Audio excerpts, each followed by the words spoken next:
Hotman Paris sesalkan sifat anak-anaknya yang tak suka pamer harta, semua mirip ibunya. Hotman Paris sesalkan sifat anak-anaknya yang tak suka pamer harta. Meski terlahir sebagai anak pengacara kondang, anak-anak Hotman Paris mewarisi sifat rendah hati dari ibu mereka. Keluarga Hotman Paris memang tak henti-hentinya menuai perhatian publik. Anak-anak pengacara Hotman Paris Hutapea baru-baru ini menuai sorotan publik lantaran anak perempuannya ketahuan jualan pembalut. Mengenai hal itu, sang ayah pun angkat bicara. Menurut Hotman Paris, memang putrinya itu memiliki bisnis pembalut wanita. Rupanya kekayaan sang ayah tak membuat anaknya terlena. Hotman Paris mengaku memang ketiga anaknya sifatnya berbanding jauh dengannya.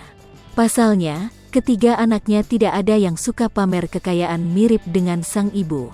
Ia mengaku sifat tak suka pamer itu turunan dari sang istri. Biologis ibunya turun, gak ada yang pamer cuma gua aja, pungkasnya.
Hai pemirsa Sri Popo TV, jangan lupa komen, like, dan subscribe, serta tonton terus berita-berita